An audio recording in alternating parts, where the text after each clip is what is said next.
सभी दर्शकों को संजीव कुमार शास्त्री का सादर नमस्कार। नई दिल्ली से हर्षिता जी व्हाट्सएप द्वारा मुझसे जुड़ी हैं और मैं आपके समक्ष इनकी जन्म पत्रिका का, इनकी प्रोफेशनल लाइफ, इनकी शारीरिक गठन और इनके विवाह से संबंधित कुछ तथ्यों पर विशेष प्रकाश डालूंगा।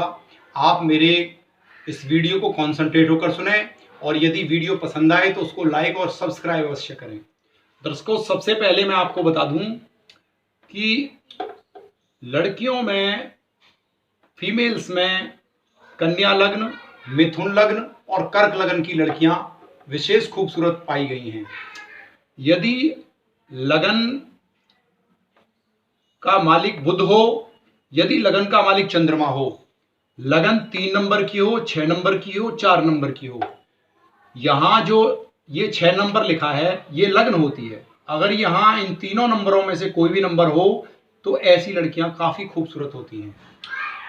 अब हम इस जन्म पत्रिका में यह देखेंगे कि बुध, शुक्र और सूर्य, बुध जो कि लगन को उच्च दृष्टि से देख रहा है, शुक्र और सूर्य, आप सभी जानते हैं कि सूर्य और शुक्र ये दोनों साइन स्टार हैं और इनकी लगन पर दृष्टि पड़ रही है। जब 2 शाइन स्टार ग्रहों की दृष्टि और एक बुध जैसे सौम्य ग्रह की दृष्टि लगन पर पड़ेगी और बृहस्पति जो कि शुभ ग्रह होकर पंचम दृष्टि से लगन को देख रहा है, यानी कि 3 शुभ ग्रहों की दृष्टि, शुक्र, बुध और गुरु को शुभ ग्रह माना गया है। और यदि यह तीनों ग्रह लगन को देखें तो यह सरस्वती नाम का राजयोग भी बना। दर्शकों, इस कुंडली में सरस्वती नाम का राजयोग बना, जो कि यह बता रहा है कि यह लड़की काफी खूबसूरत और एक खूबसूरत दिमाग की हस्ती, बहुत अच्छी दिमाग की मालिक है, क्योंकि इसकी कुंडली में 3 शुभ ग्रहों की लगन पर दृष्टि है। दर्शकों, शनि जो कि दशम दृष्टि से भी लगन को देख रहा है, राहु की दृष्टि लगन पर नहीं है लेकिन शनि की दशम दृष्टि भी लगन पर मानी जाएगी, क्योंकि शनि को 7वीं, 3री और 10वीं दृष्टि प्राप्त है। दूसरी बात, चंद्रमा का हाउस होल्ड भी शनि ही है और इस जातिका का जन्म भी सोमवार का है। अतः चंद्रमा भी इस कुंडली में बहुत ही मेन प्लेनेट की भूमिका निभाएगा। जब हम लगन की चर्चा करें तो चंद्रमा को भूल जाएं, ऐसा नहीं हो सकता। मैंने जितनी भी आज तक फीमेल्स की कुंडलियां बनाई हैं और उसमें 6ठे भाव में चंद्रमा होता है। 6ठा भाव बुध का है, बुध युवराज है, अतः चंद्रमा जब 6ठे भाव में होगा, 3रे भाव में होगा, तो ऐसी फीमेल्स काफी खूबसूरत और अच्छी बुद्धि की मालिक होंगी। परंतु 6ठा भाव राहु का अपना भाव है और यदि ऐसी कुंडली में जहां 6ठे में चंद्रमा हो और चंद्रमा राहु या शनि के साथ बैठा हो, ऐसी लड़कियां अपने काम को बनाने वाली, जिद्दी और अपनी बात मनवाने में एक्सपर्ट होती हैं। चंद्रमा जिसका हाउस होल्ड शनि खुद से 11वां बैठा है और शनि की 3य दृष्टि भी चंद्रमा पर पड़ रही है। 2 पापी ग्रहों की दृष्टि चंद्रमा पर पड़ रही है। अतः लड़की स्वभाव से थोड़ी जिद्दी और अपनी बात मनवाने में माहिर होगी। परंतु क्योंकि लगन पर 2 3 शुभ ग्रहों की दृष्टि पड़ रही है, अतः दूसरी ओर यह बहुत ही शालीन, बहुत ही पढ़ने में बहुत ही होशियार और हर काम को बड़े सुलझे तरीके से करने वाली होगी। दर्शकों, कैरियर पर चलते हैं। कैरियर के मामले में वर्तमान में इस पर शनि की महादशा चल रही है। दर्शकों, इस कुंडली की कैरियर को बताने से पहले मैं आपको इसकी कुंडली में कुछ पॉजिटिव और नेगेटिव पॉइंट बताता हूं। इनकी कुंडली में सारे ग्रह 10 या 20 डिग्री के बीच में हैं। यह अपने आप में एक बहुत ही सशक्त कुंडली हो जाती है। इसका मतलब यह है कि मैं इस कुंडली को 100 में से 75 मार्क्स देता हूं, यानी कि प्रोफेशनल लाइफ, मैरिड लाइफ और इनकी जो शारीरिक गठन है उसको टोटल ओवरऑल मिलाकर मैं इसको 75 मार्क्स देता हूं। कुंडली एक अच्छी कुंडली में गिनी जाएगी, क्योंकि इस कुंडली में सारे ग्रह 10 डिग्री से लेकर 20 डिग्री तक हैं। अब मैं इस कुंडली की कुछ और अच्छी बातें बताता हूं। इस कुंडली में गुरु, बुध और शुक्र 3 शुभ ग्रहों की लगन पर दृष्टि है।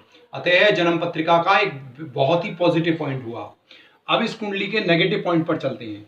इस कुंडली में बुध और शुक्र जैसे ग्रह जो कि 7म भाव में केंद्र स्थान में महालक्ष्मी नामक राजयोग बना रहे हैं, जिससे यह पता चलता है कि यह लड़की अपने जीवन में बहुत ही अच्छा धन एकत्रित करने में सामर्थ्यवान रहेगी। परंतु सूर्य से बिल्कुल नजदीक डिग्रियों पर होने के कारण सूर्य इस कुंडली में 20 डिग्री का है बुध इस कुंडली में 18 डिग्री और शुक्र इसमें 19 डिग्री, यानी बिल्कुल निकटतम डिग्री पर बुध और शुक्र बैठे हैं। अतः इस बच्चे को बुध और शुक्र का जो लक्ष्मी नारायण योग है उसका फुल फ्लैश प्रभाव नहीं मिल पाएगा। मैं यहाँ आपको यह भी अवगत करा दूं कि बुध और शुक्र के उपाय यहाँ करने से इसको बुध और शुक्र का पूर्ण लाभ लेने की सामर्थ्य मिलेगी। बुध और शुक्र के लिए दुर्गा सप्तशती का पाठ करें और बुध के लिए गणेश अथर्वशीष का पाठ करें। ओम गण गणपति नमः लाल चंदन की माला पर नित्य प्रति जाप करने से बुध और शुक्र बलवान हो जाएंगे। दूसरी बात, इस जन्म पत्रिका में नवम भाव में बृहस्पति स्वग्रही माना जाएगा, क्योंकि बृहस्पति का खुद का यह घर होगा अगर काल पुरुष की कुंडली के अकॉर्डिंग देखें, और मंगल और गुरु यहां बैठकर इस लड़की को भगवान के प्रति विशेष आस्थावान बनाते हैं। दूसरी बात, केतु इसके 12वें स्थान में है जो कि मोक्ष योग बनाता है। ऐसा कोई भी जातक या जातिका मृत्यु के बाद मोक्ष की प्राप्ति करता है। अब इसकी कुंडली में हम महादशा पर चलते हैं जो कि बहुत ही विशेष तथ्य है। शनि की महादशा इसकी चल रही है। शनि इसकी कुंडली में त्रिकोण और षष्ठ भाव का मालिक है और चंद्रमा का हाउस होल्ड होकर खुद से 11वां बैठा है। वर्तमान में गोचर में यदि हम देखें तो इसकी जन्म पत्रिका में पंचम भाव में शनि का गोचर चल रहा है जो कि चंद्रमा से 12वां है, जो कि उचित नहीं है। 14 मई 2020 को शनि वक्री हो जाएंगे जो कि पुनः इसके चंद्रमा से एकादश में होंगे, जो कि बहुत ही शानदार योग बनाएंगे। कैरियर के मामले में यह समय बहुत ही शानदार रहेगा। ये शनि जो शनि का वक्री काल रहेगा यह मकर में होंगे, लेकिन वक्री होकर ये धनु को भी प्रभावित करेंगे, अतः केंद्र त्रिकोण का राजयोग बनेगा। अगर इस बच्चे का कोई भी कैरियर से संबंधित कोई भी प्रश्न अटक रहा है तो वह इसको मैं बता दूं कि 14 मई से लेकर आने वाले 8 या 7 महीने के लिए शनि वक्री रहेंगे लगभग, तो इसको कैरियर में काफी सफलता मिलेगी क्योंकि शनि इसमें त्रिकोणेश होकर केंद्र में बैठेंगे और इसके कैरियर को अपनी 7वीं दृष्टि से प्रभावित करेंगे। यदि हम बृहस्पति का गोचर देखें तो वह भी बृहस्पति भी लगभग शनि के समय के आसपास ही वक्री होंगे, जो कि उनकी दृष्टि भी दशम भाव पे पड़ेगी।